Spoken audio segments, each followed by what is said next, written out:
Bonjour à tous, c'est Alex Teff pour un tutoriel JBTV. Donc aujourd'hui on va commencer avec les fondamentaux pour apprendre à monter sous Adobe Premiere. Donc la première étape ça va être de démarrer Premiere Pro. Donc aujourd'hui on va faire du CS6. Donc l'idée de ce tutoriel ça va être de vous expliquer vraiment les bases, les outils, les workspaces, un petit peu comment ça fonctionne. Et puis on va essayer de monter une petite scène rapidement pour que vous puissiez très vite assembler vos vidéos. On va pas aller forcément en profondeur mais voilà, donc de plus ça pourra peut-être vous servir sur d'autres logiciels. Je pense notamment à Avid, qui sur ce que je vais vous apprendre sera pas très différent. Pour Final Cut, je peux pas vous dire, mais en gros, c'est quelque chose d'assez générique quand même ce qu'on va faire. Donc, quand vous démarrez le logiciel, vous êtes sur cette page avec les projets récents où vous pouvez ouvrir ou créer un nouveau projet. Donc, nous, dans notre cas, c'est assez simple. Ça va être un nouveau projet. Et donc, là, vous avez les réglages. Donc, en général, vous n'aurez pas trop besoin de le changer. Donc la capture, ça c'est si vous avez du matériel que vous allez brancher sur une carte d'acquisition.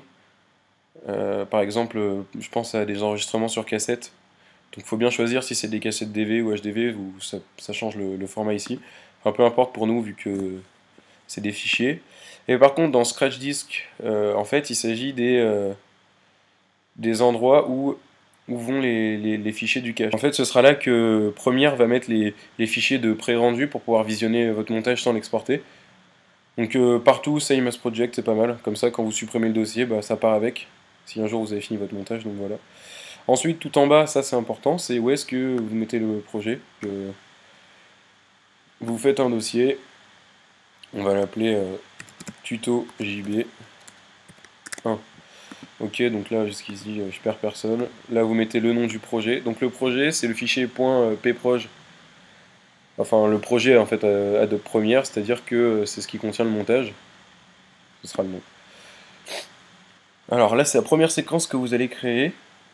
Donc les séquences, je vais essayer de vous expliquer comment ça marche un peu plus tard, mais de base, bon bah, vous pouvez l'appeler séquence 1. Si c'est un montage super court, pas du tout complexe, à la limite, vous donnez le nom du truc. C'est pas forcément important. Ce qui est important, c'est les réglages de la séquence, parce qu'en fait, ça va dépendre des médias que vous mettez dedans. Donc par exemple, nous, on est sur du 1080p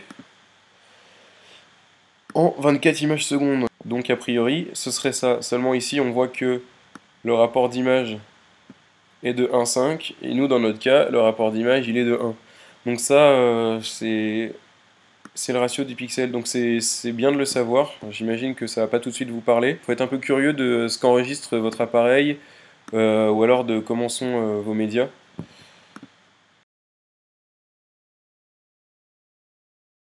Sur un fichier et que vous faites POMI sous Mac ou contrôle droit propriété sous Windows, vous avez des infos qui s'affichent. Sur ces infos, vous avez 1920-1080 par exemple ici, qui vous donne l'aspect de l'image. Donc en gros ici, on voit que pour 1080, bah non, c'est 1280, donc c'est pas du tout le ratio qu'on veut. Nous c'est censé être 1920 ici. Donc après, selon vos versions premières, normalement il y a le profil AVC HD qui pourrait aller, mais dans CS6 il n'y a pas de base. Donc en gros, moi je me le suis créé, donc ici 1920-1080, ratio 1. Je l'ai mis à 25 images par seconde, peut-être que 24 ça nous irait mieux.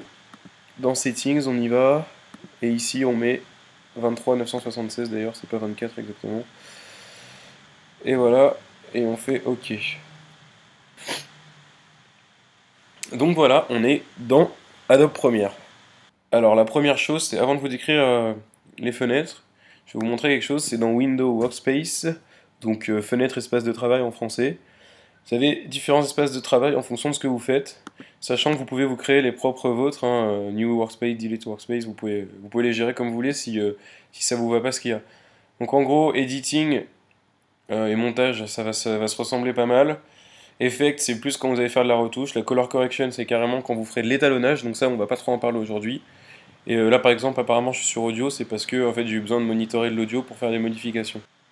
On va aller sur editing. Donc en gros, editing, ça fait que vous avez en bas à gauche vos effets. Donc ici, vous voyez, ça met le focus en jaune dessus. Donc les effets. Ici, la timeline. Hop. Là, le moniteur. Et ici, les fichiers. Après, il y a des onglets. Ça, je vous montrerai au fur et à mesure. Donc en gros, L'idée c'est que la timeline ici, c'est ici que tout va se passer, votre montage il va se passer là-dedans. Donc c'est un peu c'est l'évolution temporelle. Vous allez avoir les fichiers qui sont mis à la suite et empilés les uns sur les autres ici. Vous avez différentes pistes vidéo, différentes pistes audio. Et, euh, et c'est là-dedans que vous allez vraiment monter. Donc là vous voyez, il y a les ondes qui s'affichent. Quand on avance, le curseur ici dans le moniteur avance aussi. Et on a le code temporel qui s'affiche là. D'accord? Et là c'est le projet. Donc c'est ici que vous avez tous vos médias. Quand vous allez importer vos médias, c'est ici qu'ils vont se situer. Donc les musiques, les rushs, les images, les différents logos, je sais pas, tout ce que vous pourrez avoir besoin, ce sera ici. Donc en fait, ce qui est assez important, c'est qu'il y a un système de dossiers, enfin ils appellent ça des chutiers, des bins en anglais. Ça permet d'organiser, parce que vous vous doutez bien que sur un montage où on a filmé pendant plusieurs semaines, on a plein de rushs tous les jours, on va pas tout empiler ici en bordel comme un dossier, on va faire des sous-parties. Donc ici vous faites New Bin ou clic droit New Bin, donc nouveau chutier. Et, euh, et on va l'appeler nous, dans notre cas précis, Rush. Ensuite, ce que vous pouvez faire, c'est, comme nous on a deux caméras, dans le premier chutier, vous en refaites un. Et vous l'appelez cam 1, vous en faites un deuxième, cam 2. Après, c'est à vous d'organiser selon ce que vous montez, hein. Parfois, c'est pas forcément bien de séparer les cams. Si vous faites de l'événementiel, il y a des cas où c'est plus dérangeant. Mais au moins, habituez-vous à faire différents chutiers. Par exemple, pour les musiques, de le mettre à part. Je vais vous montrer comment on importe la première vidéo. Il y a, on va dire, deux manières de faire. Soit vous faites votre clic droit importer, soit vous drag and drop les fichiers. Donc ça, c'est assez pratique. J'ai donc ce rush là qui est la caméra 1, donc je le glisse ici. Donc voilà, on voit qu'il s'est affiché là dans caméra 1. Après voilà, vous pouvez les déplacer juste en les faisant glisser comme ça marche assez bien. Et on va même refaire aller un dossier que je vais appeler transition, parce que c'est les plans de transition, c'est l'arrivée et le départ, qui sont ici. Donc dans notre cas, en fait, c'est des rushs de la VDA, donc la vidéo des associations que j'ai réalisée cette année. Et c'est un dialogue, donc c'est assez simple. Il y a une arrivée, un dialogue, un départ. Donc voilà, ici vous avez vos médias qui sont importés. On voit que c'est vidéo et son ensemble parce qu'il y a le petit icône. On voit que c'est en 23 976 frames par seconde. Donc ensuite vous avez votre séquence qui est ici ouverte. Si c'est pas le cas, vous double-cliquez là et ça l'ouvre. Donc là ici je l'ai ouvert deux fois. Et ça l'ouvre ici aussi dans le moniteur. Ce qui veut dire que si je mets un fichier, donc on va prendre par exemple, je sais pas, on va mettre arrivé. Vous voyez, je le glisse. Là il est dans ma main. Je peux le lâcher n'importe où, donc sur différentes pistes. Voilà, donc tac. Là il est déposé. Et donc ça s'affiche dans le moniteur. Et là je peux donc me balader dedans ou faire lecture ici sur le moniteur pour regarder ma séquence. C'est le parfait moment pour vous expliquer un peu comment on travaille sous Adobe Premiere. Donc ici dans le moniteur, justement, je vous ai dit, vous avez lecture que vous pouvez aussi déclencher avec la barre espace. C'est comme ça que vous lisez ce qui est en cours. Vous avez avancé, donc avec les flèches droite et gauche, vous pouvez avancer d'une image. Donc ça, pour caler certaines choses, parfois c'est pratique. Et après, vous avez des marques in-out et des marqueurs. Donc ça, nous, on s'en servira pas ici, enfin très peu. Donc je vous l'explique pas pour aujourd'hui. In-out, en gros, c'est pour marquer début, fin, quand vous voulez faire une sélection. Voilà. Sinon, ici, vous avez la zone de travail, qui est en gris, que vous pouvez aussi étendre ou réduire. Ce qui fait que c'est un peu une sélection aussi, c'est quand vous exportez, si la zone de travail fait que ça, vous pouvez dire j'exporte que la zone de travail, et ce qui est ici sera tronqué. Et ça sert également pour les rendus. Donc les rendus, je vous expliquerai plus tard. Voilà, donc là c'est pour naviguer. Donc en gros, ce dont vous allez vous servir le plus souvent, ça va être espace, donc play stop, et éventuellement se décaler comme ça. Ensuite, venons à la timeline. La timeline, comme je vous ai dit, hop, timeline que je vous ai dit, c'est fait de différentes pistes audio et vidéo que vous pouvez modifier, hein. Vous faites clic droit ici, vous avez Add Tracks ou Delete Tracks. Sachant que ça s'ajoute aussi tout seul. Là, si je glisse, vous voyez la vidéo, si je la glisse sur une piste qui n'existe pas, ça va la créer, vidéo 4 qui s'est créée. On peut déplier les pistes pour mieux voir. Donc là, sur la vidéo, c'est pas flagrant, c'est que ça met l'image, vous voyez, le petit aperçu. Mais sur l'audio, l'intérêt de déployer une piste, c'est de voir voilà, c'est pas vraiment le spectre, je sais pas comment appeler ça, de voir les modulations quand on voit le son qui bouge.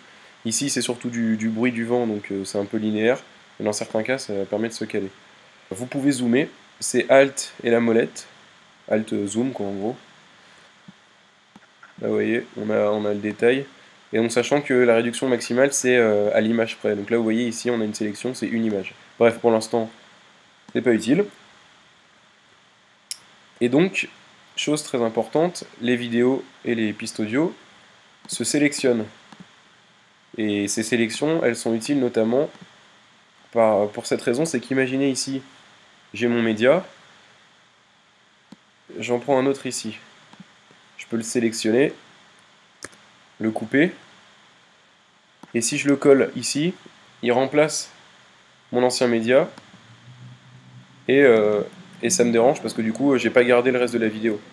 Et bien l'intérêt, ça va être de désélectionner ces pistes-là, et sélectionnons par exemple vidéo 2 et audio 2. Et là, si je me mets au-dessus et que je fais mon CTRL-V, ou mon pomme V sous Mac, vous voyez qu'il s'est mis sur cette piste-là. Et donc ça permet que même si on voit que la deuxième vidéo et pas la première, bah j'ai toujours en dessous ce que je veux. Donc par exemple, si j'ai besoin de mettre de la transparence sur ce calque-là, on verra en dessous qu'il y a l'autre. Alors que dans le cas de tout à l'heure, ça l'avait juste remplacé. Bref, là, c'était juste pour vous expliquer la sélection des pistes, qui est bonne à savoir. Voilà. Maintenant, on va passer aux outils. Les outils, ils sont ici, dans cette petite fenêtre. Donc parfois, selon vos versions, ça peut se mettre ici à droite ou ça peut se balader en haut. Ça dépend un petit peu aussi de vos workspaces. Donc le premier outil, ça va être le Selection Tool, que vous pouvez sélectionner avec la touche V. Donc ça sert surtout à bouger. Quand vous êtes sur le bord d'une séquence, ça vous sert aussi à l'allonger ou la rétrécir. Vous voyez, là par exemple, je l'ai coupée, donc elle se termine plus tôt. Là, je la rallonge. Voilà.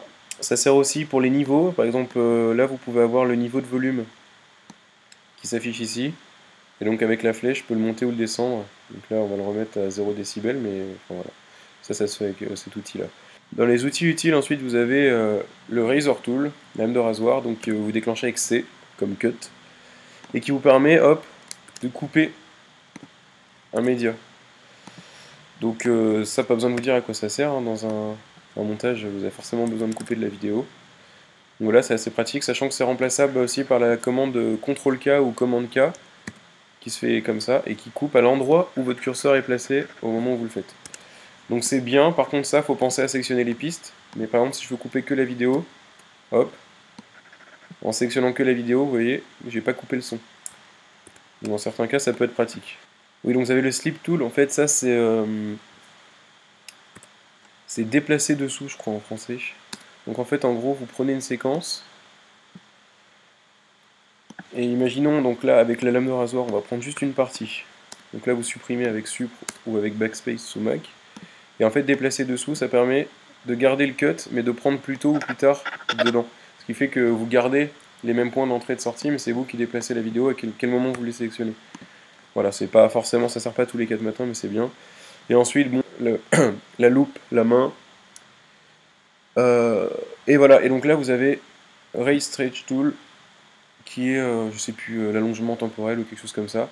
Donc c'est un peu comme ce que je vous ai montré tout à l'heure, là où on pouvait rallonger, raccourcir la séquence. Seulement la différence, c'est que quand vous l'activez, donc avec en cliquant ou en faisant X, vous pouvez allonger plus que ce qu'elle ne fait, puisqu'en fait ça ralentit. Ça fait que vous imposez une durée et il ralentit la vidéo pour atteindre cette durée. Voilà. Bon, je suis pas très rapide, on va mettre un petit...